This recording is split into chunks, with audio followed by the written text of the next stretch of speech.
Have you seen me dice bag? The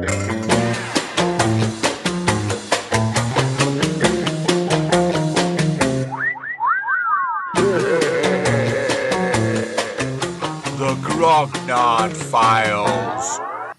Hello, my name is Dirk the Dice, and this is the GROGMEET Files podcast where we talk bobbins about tabletop RPGs from back in the day and today. I'm coming live from my den here in the heart of the northwest of England. I'm completely and utterly surrounded by my stuff. I've just about unpacked everything from GROGMEET, which at the time of recording took place last month in January 2025. It was delayed from November last year due to the MTV Awards being held in Manchester. It was a great weekend, and later in this episode I'll be joined in the Zoom of role-playing rambling by our resident rules lawyer, Judge Blythy, so we can have a post-mortem on our experiences of what we played and what we thought of the time that we had. It always goes far too quickly. Anyway, this year our guest of honour was Paul Baldowski, who's been on the podcast before talking about paranoia, but this time we're catching up with him after a few productive years. Paul is an explosion of ideas and gaming inspiration. It was good to chat to him on the Sunday morning of GROGMEET about his revival of a little play game from Gary Gygax, his experiences in play by mail back in the day, and projects that have been developed and released since we last spoke. The D-Sanction is a great premise, and it's one of the many that are in the Baldowski brain box. Listen as we unlock some of the delights within over this grog pod. Ramblers, let's get rambling. Hello, my name's Dirk the Dice, and this is the GROGMEET Files podcast, where we talk bobbins about tabletop RPGs from back in the day and today. And I'm coming live from Fanboy 3, and I'm completely and utterly surrounded by the Grog Squad. Hello, Grog Squad! Hey! And on my left, I have Paul Baldowski. Hello there, Paul. Hello there. And on my right, I have the ridiculous homemade shrine to the actor Caroline Munro. Paul, would you like to give it a tap? I absolutely would. Where would you like me to tap it? That's up to you, wherever you feel comfortable. Okay, let's have a see. The Eternal Champion. She's appeared as herself. Oh. A rare manifestation. It was actually the Eternal Champion's birthday last Thursday. Ooh.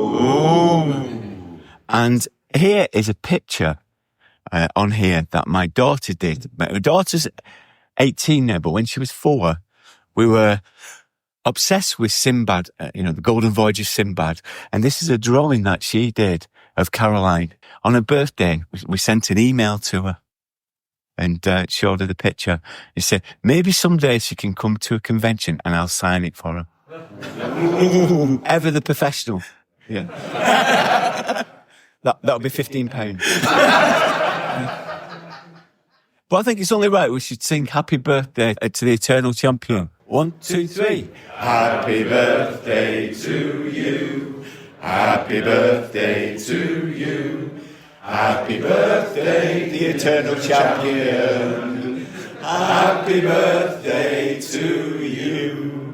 Thank you for indulging me in that. So, Paul, you've been running games in GROGMEET. How's that gone for you? It was really good. It was, I always consider GROGMEET an opportunity to run the games that never get run. Yes. And yesterday was very much a case of that. One was, I haven't run it despite owning it for 40 years, which was Dangerous Journeys, Gary Gygax's last flaming hope, which ultimately burnt down to ashes, taking Games Designer Workshop with it. But that was entertaining, an incredibly complex game. Tell us a bit more about the history of that. So, because I've heard people talk about it. Yeah. It's D&D, but everything renamed. Is that the idea? Or avoiding copyright infringement? So, yeah, kind of. I mean, by no means a gaming historian. Gary Gygax had his ties cut, the bridges burnt with TSR, the legal bodies had leapt in, and he went, and so Dangerous Journeys, I'm not sure it's necessarily D&D reimagined. The game itself, the Mythos engine, was meant to be like a generic engine on which things could be built. I think Dangerous Journeys overall was that was the idea behind it. The first game he did was this effectively an alternate world fantasy setting, and he'd written a whole bunch of books for it. There's a core book, there's a magic book, there is one about this alternate Earth. Obviously, every time an E is in the game, it's suddenly got an A in front of it as well. So there's Earth with an A in the front and Egypt with an A in the front. Right. Whatever the term for that particular character is. And so there were like 5 books, I think, pretty much written. And then TSR came along and said, on top of all the other things you can't do any fantasy games. That's all part of this agreement. So, and unfortunately, the first game, Dangerous Journeys, was exactly the thing he wasn't allowed to do, and they'd invested all this money in.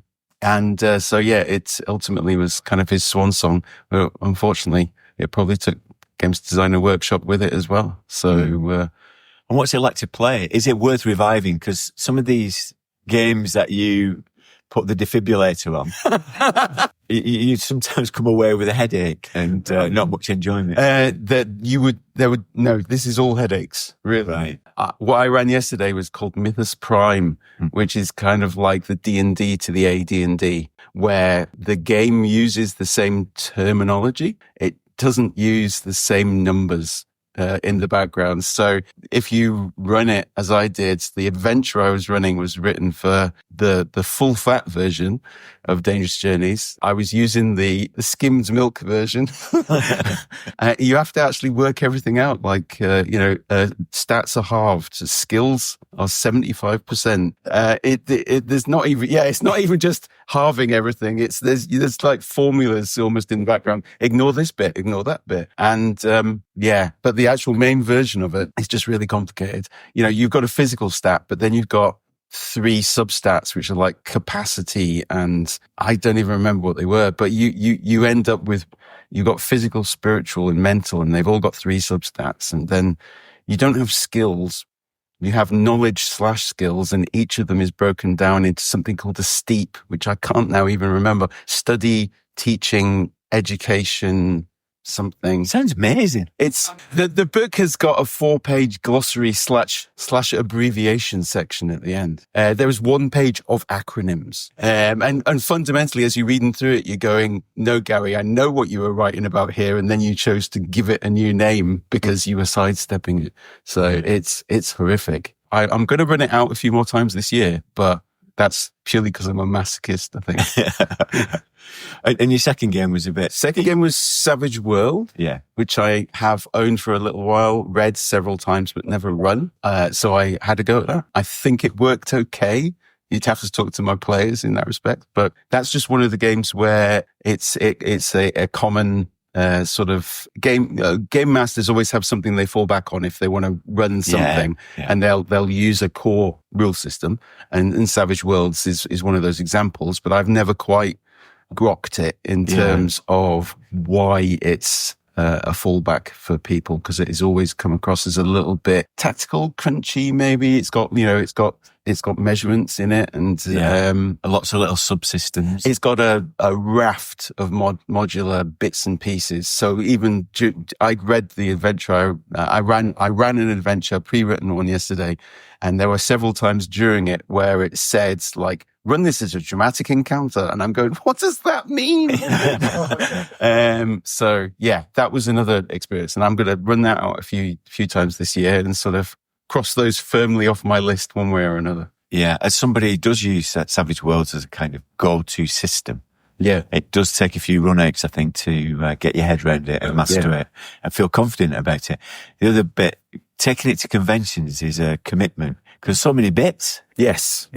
So many bits of bling to it. Yeah. Good. That sounds good. I was running a game set in my game world of Racklash I created with Blythy and Ed when I was 16, postal game. And I know that you have got a similar experience for PBMs. Yeah. You run a PBM. So tell us about that. I think I was probably a little bit earlier, only ever so slightly, maybe 14 or 15. Prodigy. Yes. But so my map, and I can't honestly remember the name of it was like a region of a larger map. And it was a geography, piece of geography homework I was supposed to be doing. And this piece of geography homework turned into this map that effectively filled, I don't even know what size it works out, probably an A2 sort of map. It's not quite that. It's like several square pieces of paper, all taped. They were all taped together. And the more I drew, the more it's got contours and everything. Wow. Yeah. I think that got me extra point.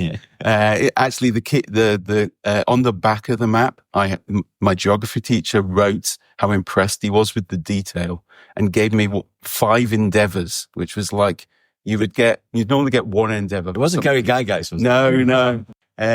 But you'd get this little slip which showed you'd got an endeavor or something. I got 5 endeavors for this one map.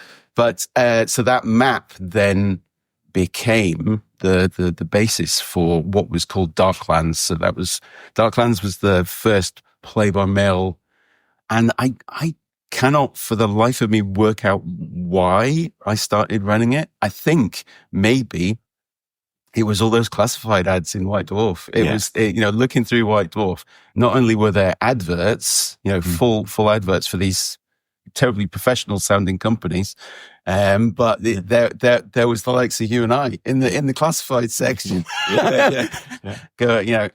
And so I advertised, would anyone like to play this Darklands game? I'd typed it on the old manual typewriter. It runs about 50 pages of A4.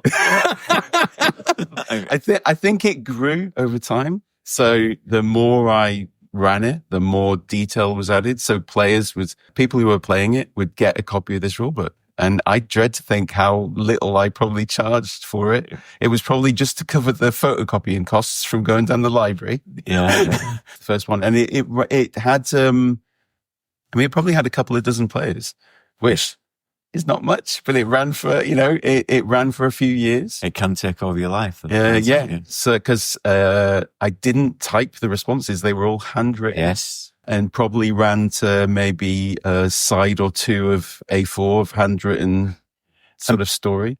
And I don't know about your players, but they were terribly keen, weren't they? So you kind of get through a batch of them, send them off and think, oh, God, for that next day, they'd be back. It never ends. Yeah. I mean, part of the contract with the players was, a self-addressed envelope, a stamped self-addressed envelope. Or else you're not getting a response from me.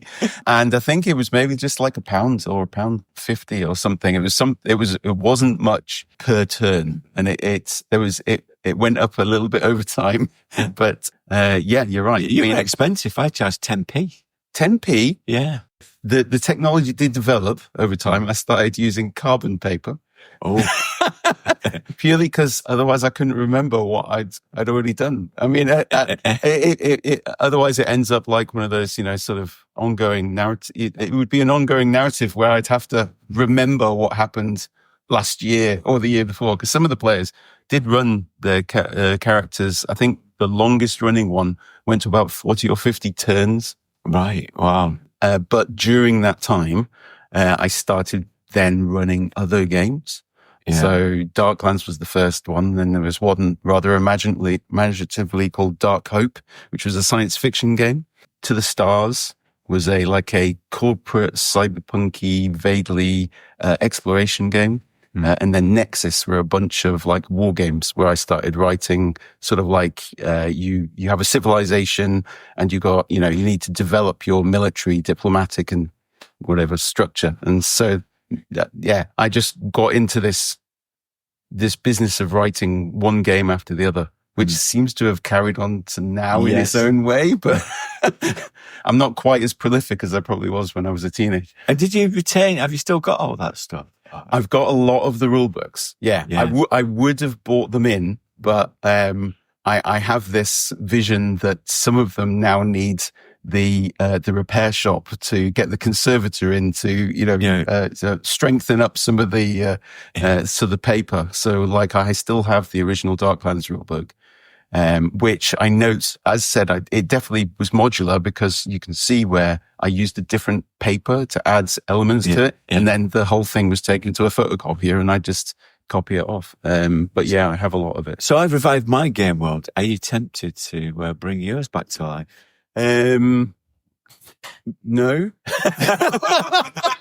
I mean, there's potential to maybe use the map, probably as the basis for drawing a new map. But I think as a storytelling experience, it was very reactive, which is probably why it grew as well. So bouncing off. Yeah, it was interesting to bounce off all these players, and each of them would bring their own character to it, their personality to it, their ideas, and I would take elements of that and sort of bind them into the world. There is a lot of world building in there, but probably I don't think I'd necessarily want to revisit it. I know that you're a prolific reader and do lots of research. When I look at the D-Sanction, I remember that you used to send images of piles of books that you were using as research. So where do you start on something like that, and how do you get that inspiration from history? I think I've fooled you. I'm a prolific buyer of books. Oh, yeah. My assumption is that I can absorb some of the knowledge purely by sitting close to but normally I am, in my opinion, a really slow reader. Right. So what I will normally do is there will be something that triggers. There will be a trigger point, a catalyst to an idea. I will have read something in one book and I will try and research around it. And oddly as it might seem, it's odd to buy them. It's a bit like the experience of going into a bookshop and buying a horrible histories book seems a bit odd, but it's normally a good place to start because if you start with like a horrible histories, if you're going to do historical gaming, it's either that or a GURP supplement. So you know where you're going to go. It's useful to start small and just sort of build out from it. So, whatever the case, like recently doing a supplement, which was based in early Victorian periods, was exactly that sort of situation. Each person will have a certain amount of history that they know, or think they know, but I find it useful to go to literally almost a horrible histories or a school level sort of textbook, because they're not only the simplification, but you'll have a lot of information crammed into small sections, so you can just pick out where everything was, what the state of technology and so forth was, and then just build out from there. Because otherwise, you end up with stacks and stacks of books which you never read. So you talked about a spark. So what was the spark for the D-Sanction? And for those who don't know D-Sanction, just what's the pitch for that? So the pitch for the D-Sanction is it's our world, but the common fears, concerns, and sort of outcry about the ideas of the supernatural and magic, which at the time would have been an excuse to say, something's gone wrong. We'll blame it on magic and the person in the village that we don't like, which unfortunately went all the way up to the court level. The queen and the courtiers would potentially have had these thoughts as well. The idea is that magic does exist, but it has, up until King Henry VIII, it's been held in check by the faith and the belief of the population. And then Henry knocks all the monasteries down effectively, sort of rampages across the country, takes all the treasure, kicks out all the monks and the other people in these places, and it weakens the sort of fabric of our reality, allowing bad things to creep through. And so John Dee, who is the Queen's advisor, alchemist, astrologer, and all sorts of general polymath, in the game convinces her that there is a need to protect the newfound sort of British Empire. And so, at the time you would basically, there were a bunch of acts of parliament which said, if you use magic, you'll be punished, often tortured, sometimes killed. And Dee says, no, why kill people? We can use them as our tools. So within the game, players are those tools. They are agents of Dee who participate in something called the Dee Sanction, which is a adjustment to the 1563 or 4. I trip over this one. Act of against witchcraft, enchantment, and conjuration, which basically said if you use magic, you will be potentially killed. And so the Dee Sanction is an adjustment to that act. And that was only repealed in the 50s, wasn't it? That. All sorts of things haven't been repealed. Yeah.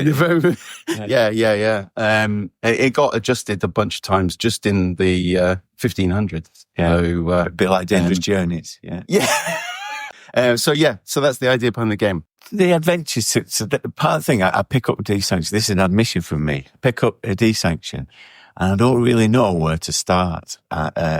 You know how sometimes you can quickly jot down some ideas for adventures. So what can the players do, and where do you suggest we start? I've got my horrible histories. Where do I go? What kind of things can the players do? Your last question actually was about the spark of it. Yeah. And so normally, bizarrely enough, with Dee Sanction, genuinely, I think the spark was the name. I don't know why it came into my head. Yeah.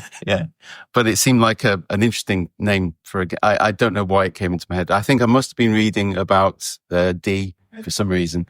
But that actually is also where you should start, I think, as a potential game master, is if you simply pick up, whether it's probably a book along from the horrible histories or looking at the Elizabethan court or John Dee as an individual, the court of Queen Elizabeth, full of chances, and Dee was kind of one of them, saying, I can turn lead into gold, or I can do something like that. And they would say, but I can only do it if you give me £10,000. And then what they actually tended to do is then go off, buy some gold, so that next time they went to court, they said, look, I've made gold. Yeah. Can you give me another £10,000? If you look at the kind of cons that people were getting up to, or the basis for the cons that they were pursuing, some of them would genuinely believe a little element of what they were doing, because otherwise they couldn't come across as honest or truthful.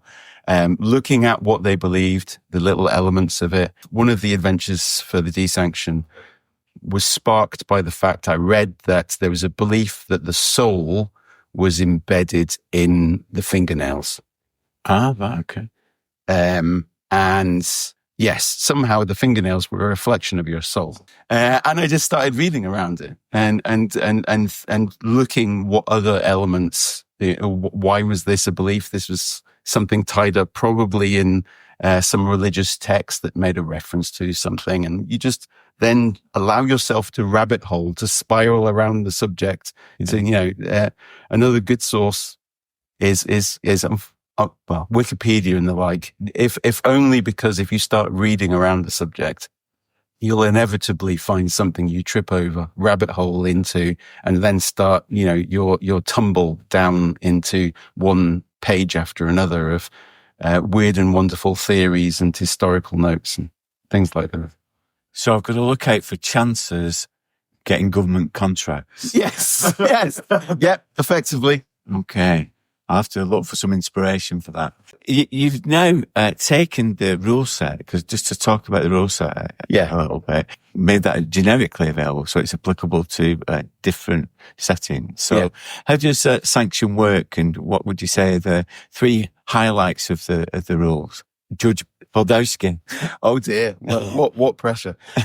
So to give you a little tiny bit of background, Dee Sanction as an idea came to me in 2014.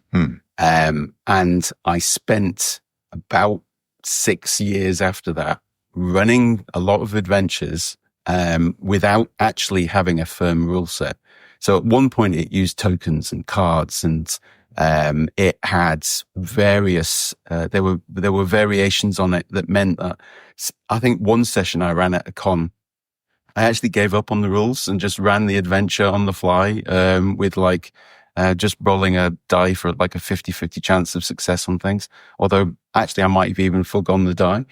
When I was later on, when I was thinking more about the system, one thing I find quite interesting when I'm looking at systems is working out the sort of the most basic way of creating the same experience. So, if we go back to Dangerous Journeys, for example, when you create a character, most of their skills are around the 50% mark. And yet Gary Gygax threw a D100 into it, a whole bunch of modifiers for what was effectively a 50-50 chance of success. And I think what I looked at and decided on was, well, isn't a really simple way of doing that almost flipping a coin or a four-sided die? And in that case, why not just roll a four-sided die? What nuance are you expecting to find in rolling D100 if ultimately it's just 50-50? And so at the heart of the system, the idea was, if you throw a 50-50 on a D4, there's a 1 and a 2 is a fail, a 3 and a 4 is a success.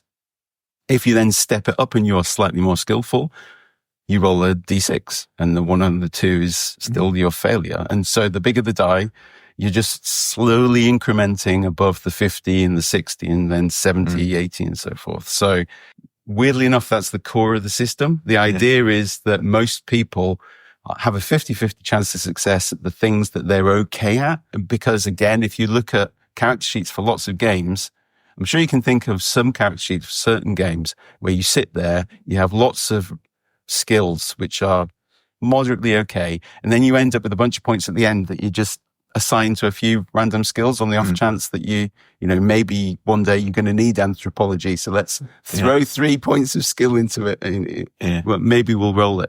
And it felt like that was a bit of an odd way to create a character. So the sanction system uses the approach that only the most key skills are the ones that make you shine as a character. And so when it comes to a challenge, a situation where you have to step up and do something to move the story along, those are the elements that your character actually comes to the fore.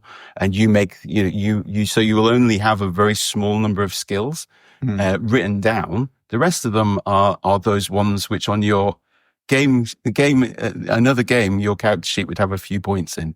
The ones that we're interested in, the ones where you actually put the 50 or 60 or 70%. It means that the character generation process is far more straightforward. You just choose what are the 3 things you're really good at. Within the system itself, I use tables, which create a very simple life path. So it's almost, what did you used to do? What changed?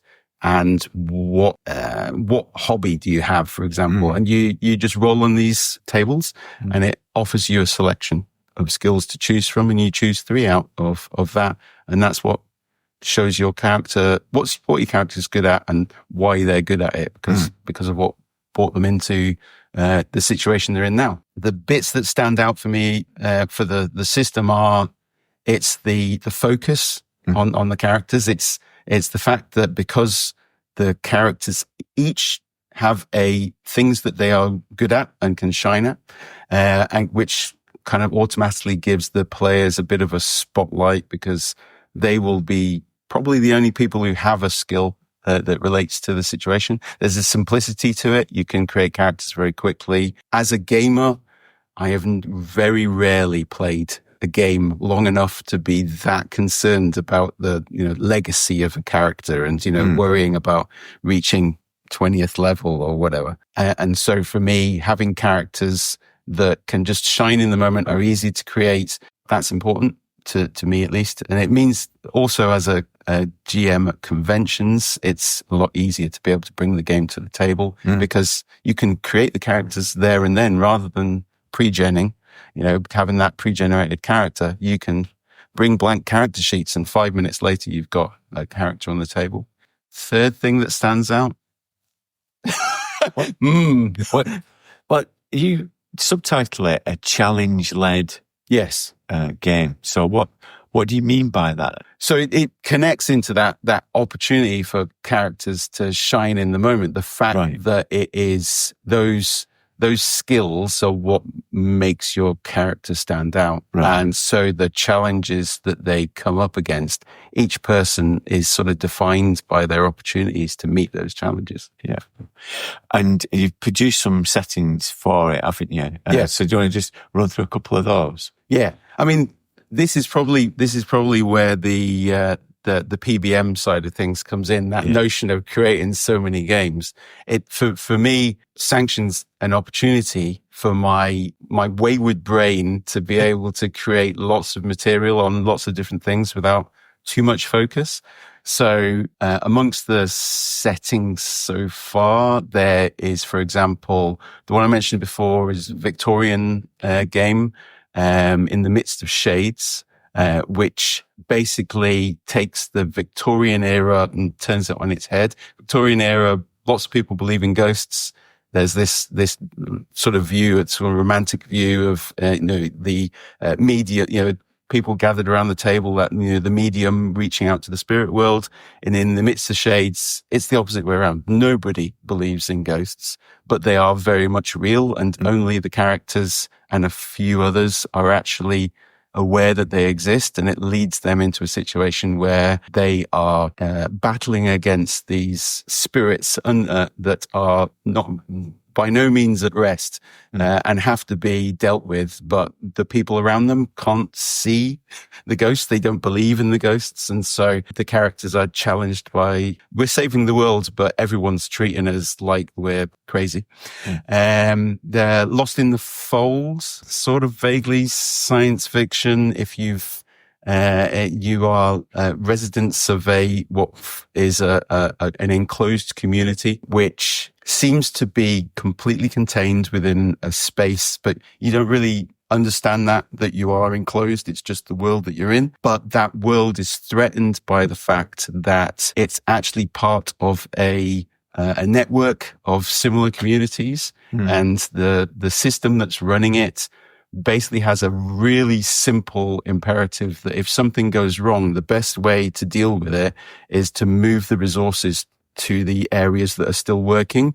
And it does that by just cutting everything in half. It shuts down half of everything that's currently running and diverts all the resources. So the fold is literally, here's all the communities, something's going wrong over here, shut all those down, and it moves everything over. Oddly enough, the community you're in, for some reason, the number of communities created was an odd number. So every time there's a fold, you are trapped in one of the fractional communities and you don't realize it. But that's creating all sorts of weird side effects in the world around you. Yeah, you have to read it to really get it. In the Sanction book, there's a setting called the Agency, which is my fascination in part with Slow Horses and Mike Herron's sort of espionage series, where you are playing members of you're members of the factory, which is the slang term for the intelligence organization you work for, but you have done something wrong. You've messed something up. You miscalculated a spreadsheet. You didn't assign resources to an operation right, whatever. So you've been slung out into what's called a clearance outlet, in a small town, expected to basically run the worst possible background admin jobs. And inevitably, though, you get drawn back into service by the fact that there's always something going on. And so the players are playing these somewhat failed agents who still have something to bring to the service. Yeah, that's been an interesting one to write without, it's meant reading lots of John le Carré and Lendate and so forth to get a bit of a background in the espionage side of things. So that's been fun to research. Yeah, yeah. And I know that you're always producing. I bought one of All Rolled Up's mystery boxes, and it contains everything you need to start playing. Yeah. Including a little scenario. Yes. Yeah. Yeah. Just on a page, a little game. Yes. Yeah. Yeah. So where did they come from? Is it these? It's just like a fevered brain trying to grab hold of ideas. I think Fever Brain would definitely be it. Yeah. I mean, if what you got was the all rolled up RPG, which is one of the things in the boxes. So it's just a matter of often having a little idea, something that I read, something that I've noticed, creating a game around it. In the case of the all rolled up RPG, I think literally Phil just said to me, I need something to put in one of these boxes. And I know, if you go online to Drive Through or Itch or whatever, it seems to be full of ideas that can be condensed down to a folding pamphlet sheet of, paper. So it was kind of like the challenge. Can I come up with a fantasy game? I think in this case that'll fit on a single A4 sheet. Yeah. So you did it. So what's the current project? So is it still developing more Sanction ideas, or are you going back to some of your other projects? The key thing is what are the current projects? Because it's definitely a case of having. If it feels like if I've only got one thing to work on, I will end up dead ending myself and staring at the computer or at a sheet of paper, going, where's this going? How's this going to work out? So at the moment, Sanction has a few other settings that I want to develop. One of which, for example, is a prequel to the Desanction, which deals with that period when all the monasteries were being knocked down. But it's more like sort of treasure hunters going out and trying to get to the treasure before the king grasps all the valuables. And that's called Safety Lies in Fear. There is a science fiction game called Divided Horizons, which has been bubbling rather like Desanction did. I've got a rough idea of the system. I know broadly what the background is, and it's basically sort of a colony ship heading out into the universe and trying to find new worlds to inhabit, only to discover when they arrive at the first world that the drive system of the ship actually destroys the fabric of space. Because, every time it's only been tested properly by sending ships out, and each time the ships have gone out, they've found out it starts to destroy the fabric of space. So you can't go home and tell them that the technology is destroying the universe. You have to find a way to actually solve the problem while you're out and about, or find a way to tell home through some other technology. So the idea of the game is that you've got a ship, it's got 100 colonists on it. Each of those colonists is a potential character for you to play. And it's a bit more like we're all red shirts here, where, you are probably going to die along the way, but you need to find a solution. If you don't find a solution, the campaign has an end point to it. Eventually, everybody dies on the ship. Slightly depressing, but you've reached the end of the campaign, or you managed to find a way to communicate home. So I'm trying to get the sort of modular aspect of that together, the idea that you need to be able to gather and build up technology and keep a record of that.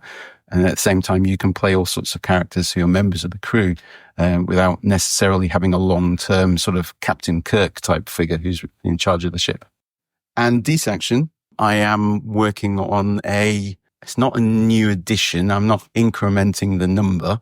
I want to do another hardback version of it, similar to when I released it originally back in 2021. But I want to include more adventures and material in it, because one challenge is reaching wider markets. At the moment, I mainly deal in quite terse, short books, which have a lot of, sort of basic ideas, simple systems. It's a lot harder to sell books like that when you go to a distributor and say, American, and say, can you distribute this for me? So I want Desanction to be a bigger, chunkier book with more material in it, in the hopes that it can potentially find a wider audience, because there's all these Renaissance fairs and people fascinated by, the English in America. It would be nice to maybe see if I can sort of break more of the gaming market by coming up with a bigger, sort of splashier version of Desanction. So that's probably going to kickstart earlier,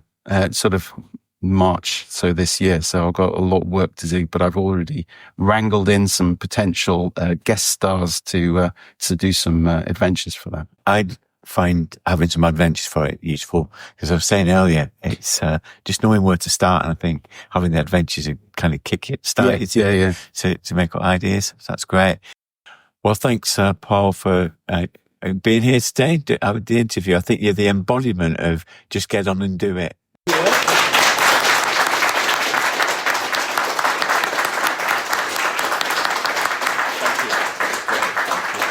I'll get me coat. We're wandering towards the door. We've met up with our coats on, and we're not going to feel the benefit outside. It's quite cold. It's January, and we've had GROGMEET in January, so we're going to have a chat about that. Hello there, Blythy. Hello there, Dirk. Yeah, you just caught me, actually. I was just having a read of it promises me, this article, that it cures eye bags. I'm just having a read of it. Cures eye bags? What? Eye what? bags, yeah. Bags under your eyes? Yeah, I suffer badly from bags under my eyes. But it's talk about tea bags and pillows and microdosing on Botox. I think that's beyond my... You're not going to... I might do the tea bags, but... I think the answers were glasses. I think if you wear glasses, it masks them a little bit. Even though the glasses is transparent, it masks the eye bags a bit, doesn't it? Yeah, well, thanks cheaper than Botox. Thanks for the cosmetic advice. That's what people come for. But I was going to ask you, what were your highlights of GROGMEET this time? My highlights, well, in terms of games, I enjoyed it all. I ran some old school essentials in the Midlands, which I think was very enjoyable. Midlands is good, isn't it? The thing with old school essentials, I have a lot of time for old school essentials. I like it, but I do sometimes think it needs a bit of character injecting into it, because it can be a little bit bland, I think, on its own. You know what I mean? Yeah. And I played some Vaesen, which I enjoyed with Fun Mike. But if I had highlights, I suppose one highlight would have to be Gatsby in the Great Race, wouldn't it? Yeah. The bonkers multi-table. I had no idea what was going on. Because I think what's interesting about it is, as a GM, you're running your table and one reality. We should explain what that is.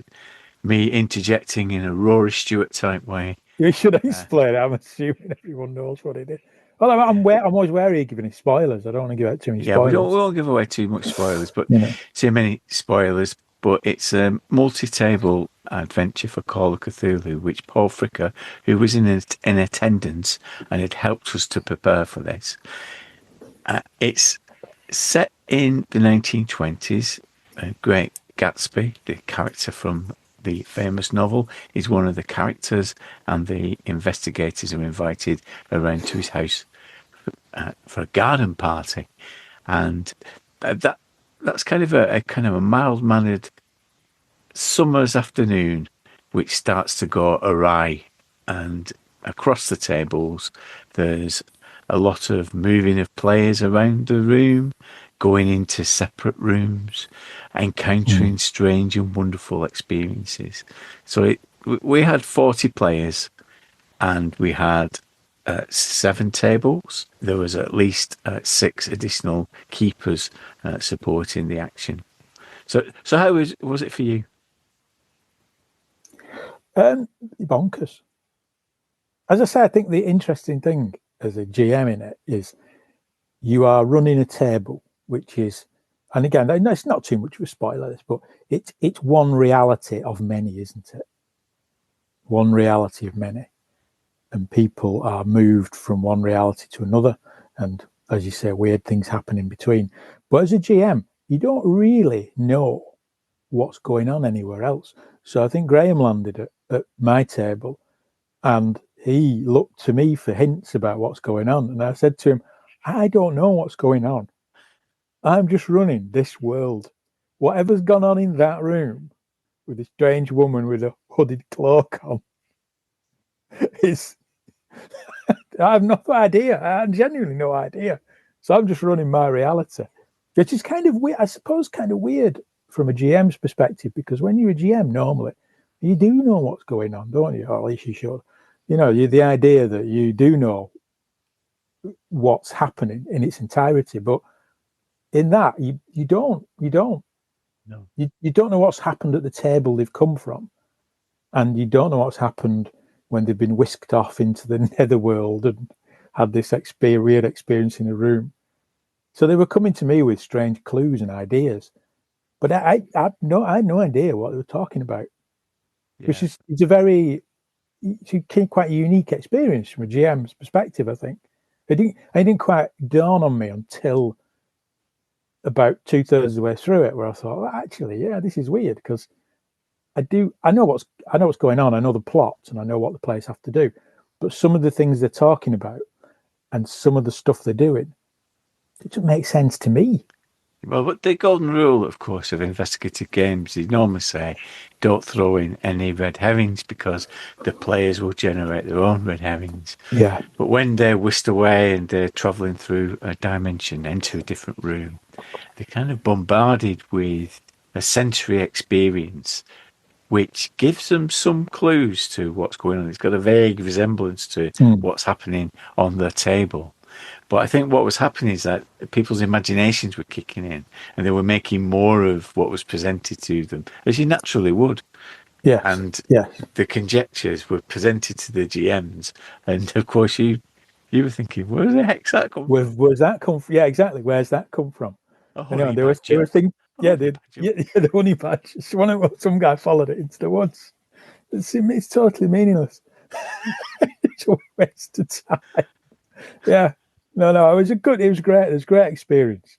It was a really good experience, I think. Kind of, like I say, unique experience, really, both from the player's perspective and from the GM's perspective. I suppose my only regret was that as a GM, I couldn't play it. So people who were taken off into the strange locked rooms for a weird experience, of course, as a GM, you don't experience that. So it's an ambition of mine to have done it, and I'm so pleased that we did manage to do it, because you need to have certain conditions to be able to do it, and having a convention like we have the privilege to run is an ideal opportunity, isn't it, to do it. So I'm so pleased that we did it, because it was a unique experience. And Paul was explaining that it's never really been done at that scale that we did it, and it's thanks to the keepers, both who were running the tables and the extra keepers, that it did run. It was chaotic, but it was organised chaos. It was planned, and people knew what they were doing, sort of. Well, everyone knew, anyone running it, GMs, extra GMs, people in the netherworld, all knew what they were doing. But of course, none of them had a complete overview of what was going on in any other area. And I think that's what created the chaos. But at the same time, it was organised because everyone knew what their bit was, if you know what I mean. And I stood in the middle like a messianic megalomaniac coordinating. You did, didn't you? Yeah, you enjoyed that, I think. I did. Yeah. Was that your highlight? It was my yes. I'm sure. I did resist the temptation on the instructions to put my role down as God. Never stopped you before. No, but it's I remember at the start of this, when we were briefing the keepers, and we had a Zoom chat beforehand, didn't we? And I said, well, it's quite simple. And Paul Fricker said, no, it's not simple.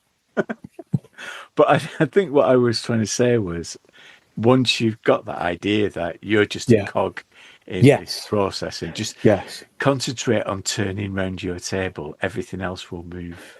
Absolutely. That is exactly it. Every component part is simple, but when you add it together, it becomes very complicated. But the brilliance of it is, any one individual involved in it, running it at whatever level, it's quite easy. I found it quite easy to run because it almost ran itself. But as you say, in a broader sense, it's quite complicated. For players, it's bewildering.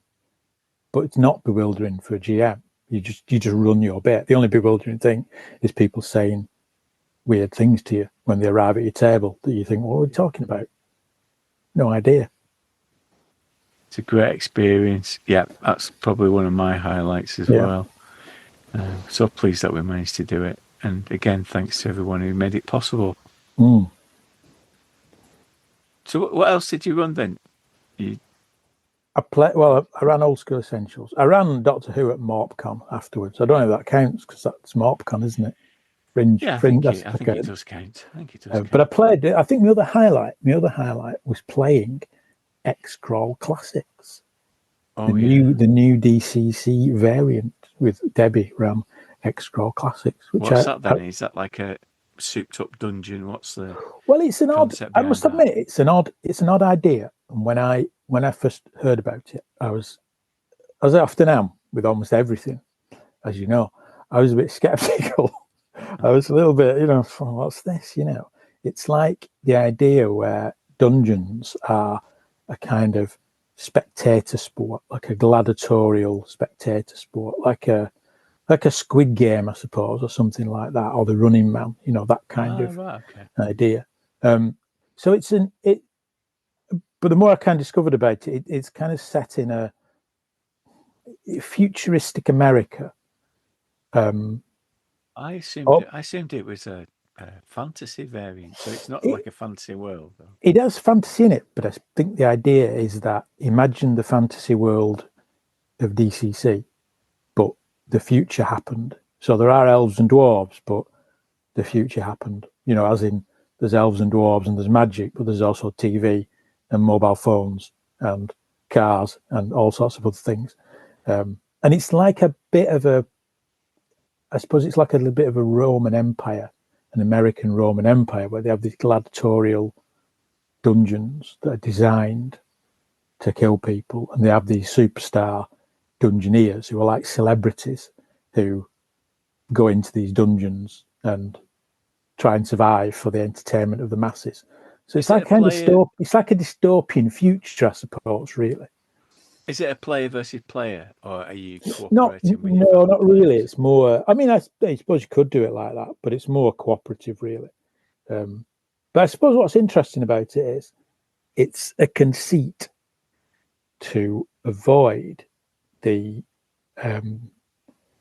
question of why is there a dungeon here and everything having to make sense, because I suppose like when you design dungeons, you always go down the road, oh well, there's going to be some guards, oh I need some guards, there needs to be a barracks where the guards sleep, and oh well there needs to be somewhere where the guards eat, isn't there? We'll have to put that in. And there's often a run of rather mundane things for the dungeon to make sense.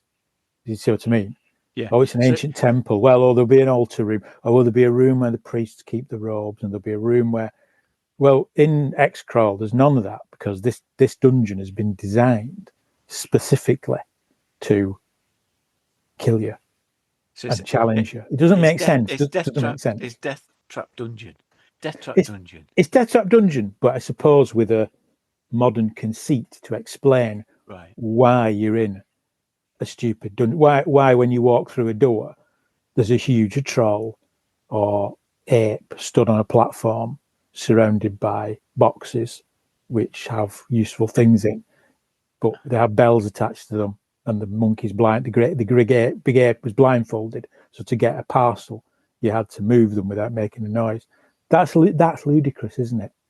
Yeah, that's ludicrous in a dungeon, but it's not ludicrous because the idea is it's been designed to be like that. At one point, we were on a train with a giant yeti throwing snowballs at us to try and knock the train off the tracks.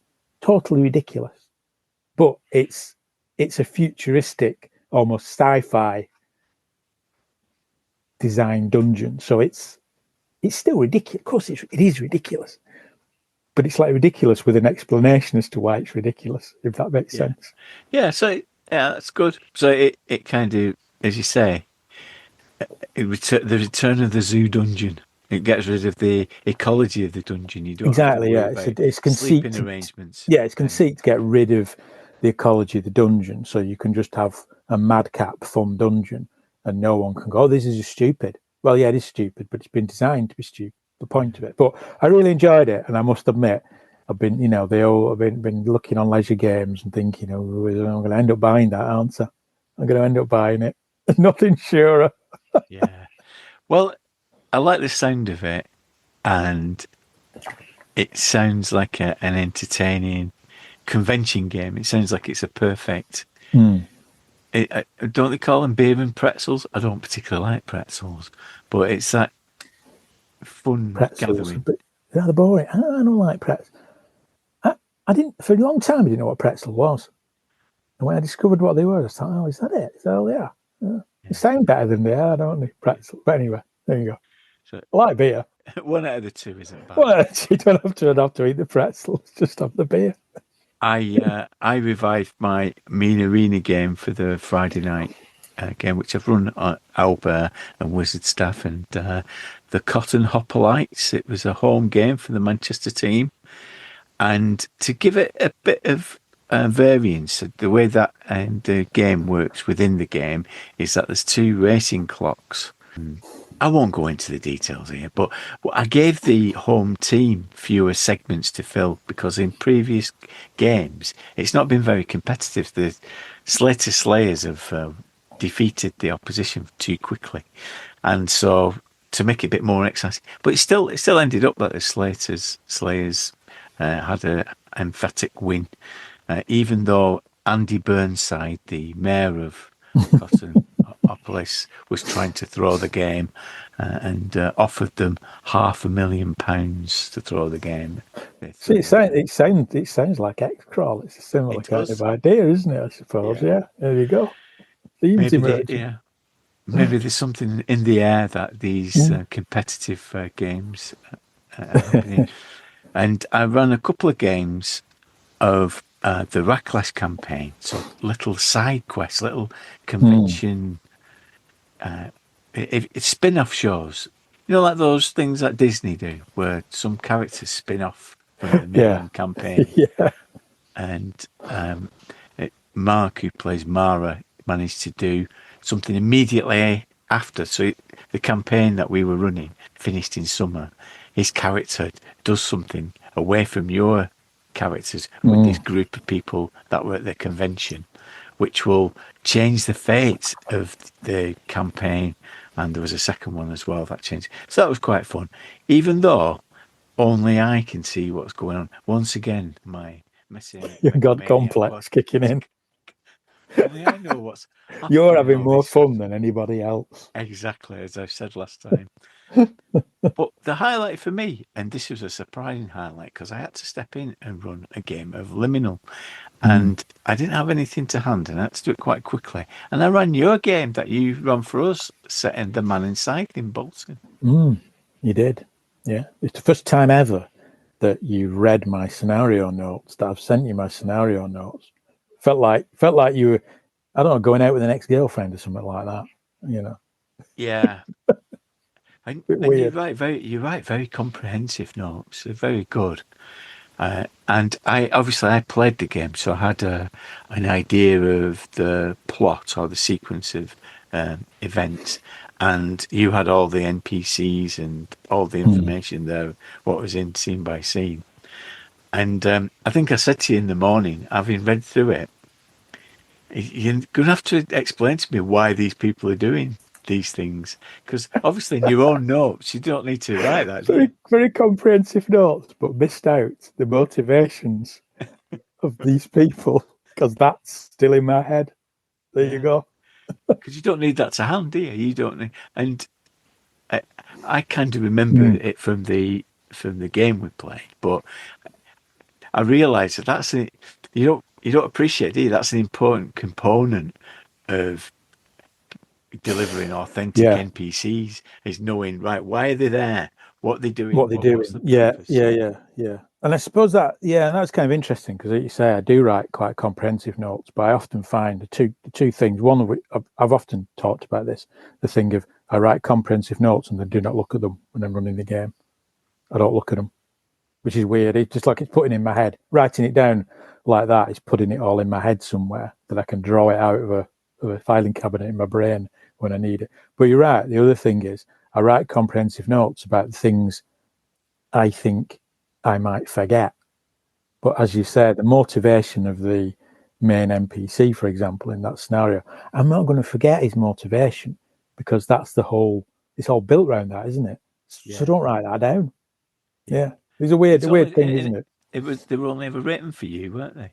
They You were, didn't expect me to come. They were. But yeah, and it worked really well. And it was the first time that it really hit home to me how good of a system Liminal is. Because there's a final confrontation and it was exciting. And it's the rules that drove it. You know, everyone felt a sense of jeopardy because they were facing something that was quite fearsome. But they managed to overcome it. But I think it really handled that in a very simple way, but it was exciting and thrilling. Yeah, it is. It is a good system. You know, the way it does the kind of opposed roles, in that they're not really opposed roles, are they? But when you're opposing an opponent, it's the basic role plus their skill. It makes it, if it's a tough opponent, it makes it very difficult to do any damage to them without spending will. And of course, that will economy as well is something you've got to look out for in the game and consider when you're actually going to spend will and when you're not going to spend it, when you're going to fail and not fail, and that kind of thing. So yeah, it is a simple game, but it does work very, very well. And when to activate your special abilities, those really came into the fore, and good tactical use of those at the appropriate time really made the difference. And also, you appreciate, and I think when I ran this previously, I didn't spend enough time thinking about this, is just understanding the powers of the opponent. You've got to really be able to understand what's at their disposal to make it interesting and exciting, because the monsters have particular abilities that can really sway things, can't it? I mean, one of them was, if they were under the thrall of this particular special ability, all will spends were double cost, so that would really change things. Fortunately for them, they managed to resist it. They had enough conviction to resist it, but it would have really scuppered their plans if the will spends were doubled. Yeah, if enough people fall under the spell of someone, and you've no will, you're burning will to just get out of it, but then you're not left, and you need it. Yeah. No, it is. It is a very good game, and I suppose as well that's one of the first scenarios I've ever written. I'm trying to think if it is the first that I've built around something local that I know, built around something in my hometown, which I've never really done. You know, it's like when I've run Tales from the Loop, which again is a game that says set it in your hometown. You know, you can do that. I've always set it in Boulder City in America because I just think that's just convenient remote setting that you can just base your games in.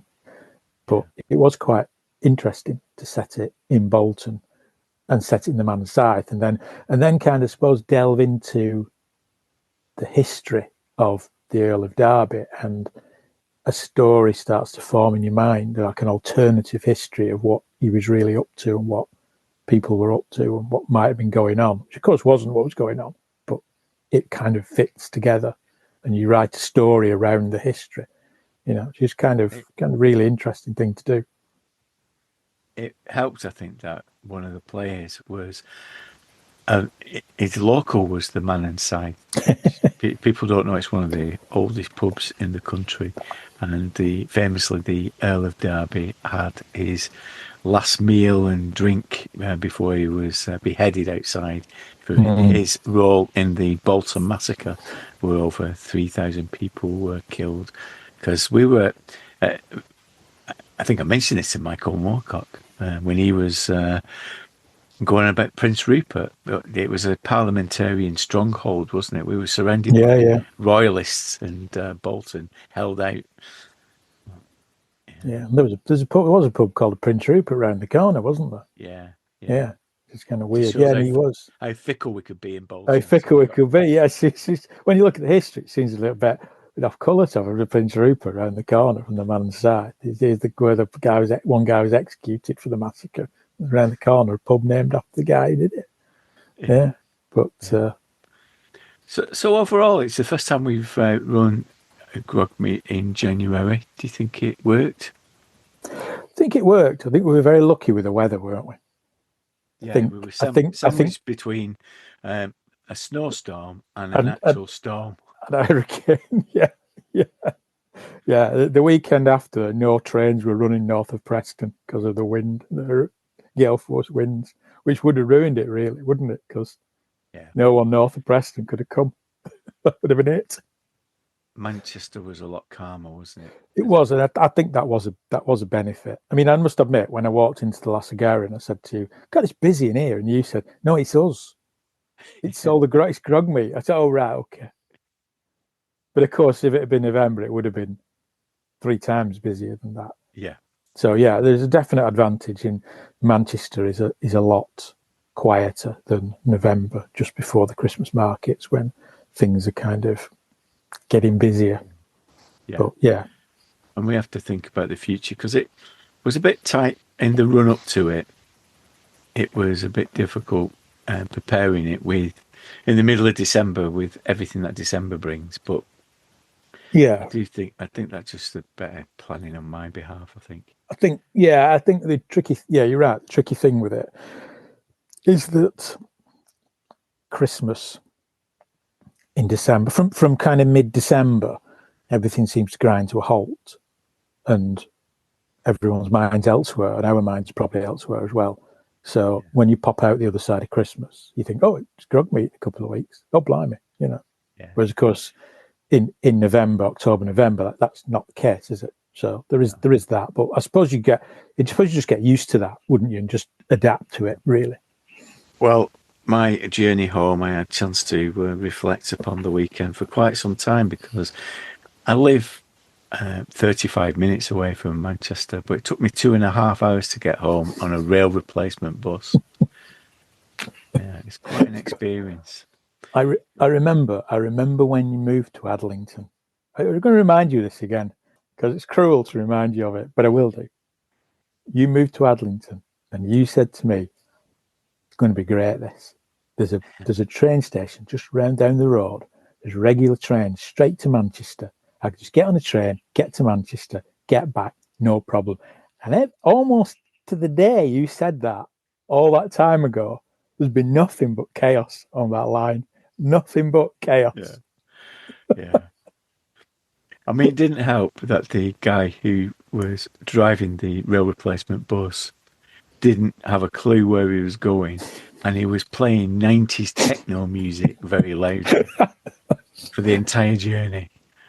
So I must have heard the Venga Bus, a remix of the Venga Bus, about 20 times during the 2 hours. And the length of the journey was extended because he went down, he was following a map, and he went down a street. And I said, I said to him, if you go down here, you're going to end up in an estate and you'll get stuck. You're in a big coach. And he said, sit down, we're not insured for you standing up. And I said, yeah, but you're going the wrong way. Anyway, 20 minutes later, he was having to reverse for a mile because he got stuck. So more chaotic than Gatsby in the Great Race. Gatsby in the Great Rail Replacement. We'll put that down for next year. Absolutely. Cheers, Blythy. Goodbye. There isn't another bit. Thanks to Paul for being part of a successful GROGMEET, and thanks to all the GMs who provided games over the weekend, and to the players. It's always a convivial atmosphere, and that's down to the people who come. Thank you. I want to make a special mention of Chris Watkins, who was the keeper for the Gatsby event and had to make adjustments to his travel plans at the last minute, above and beyond the call of duty and at an additional personal expense. I offered to reimburse him for the extra cost, but he, being the kind and gentle person that he is, just wanted me to pass on a message. Chris and Joe from Bonhomie Games organise Dice on the Borderlands, a mini-con held at Chepstow Castle, which is just 15 minutes away from the M4-M5 junction. And this year, 2025, the free community RPG event is taking place on the weekend of Saturday, the 10th of May. Booking is essential via Warhorn as space is limited to 7 tables. I've put a link in the show notes with a bit more detail. Thanks for the Patreon support for making GROGMEET possible for another occasion. It is really appreciated. And we've had some new supporters, so next time we're going to delve into Spellbook to give out some magic. If you like what we do, please pass it on.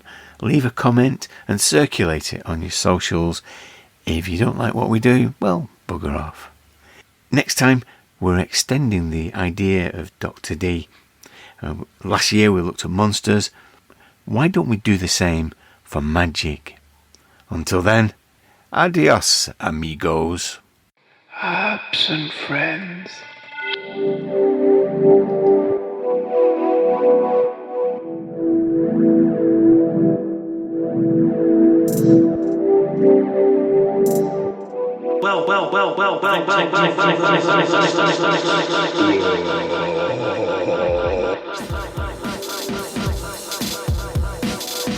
Well, I don't take you for lovers of dusty books.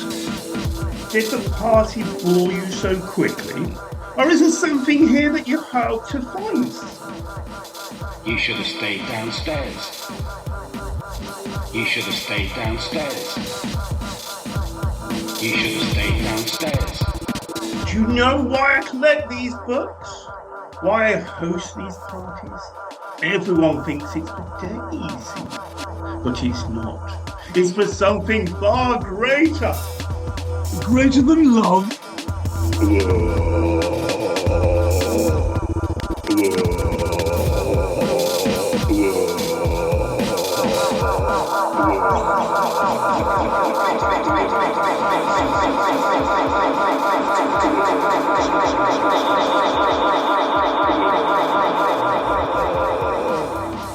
And something about a lens. Herbs and friends. Laid itself bare. Be bent and shaped at will. That's what I've found. And the lens? What does it do? I really must lay traps. The honey badger has been in the outbuilding again, nuzzling where it should not put its snout.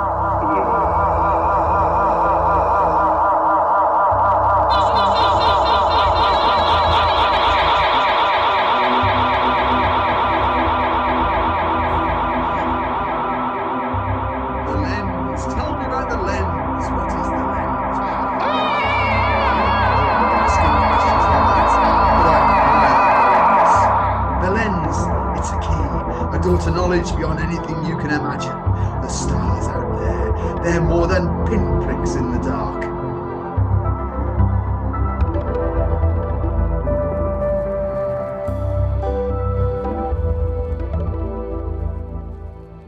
If that's the price for it, then so be it. But I won't be stopped. Not by you. Not by anyone. Nuzzle! I love the honey badger!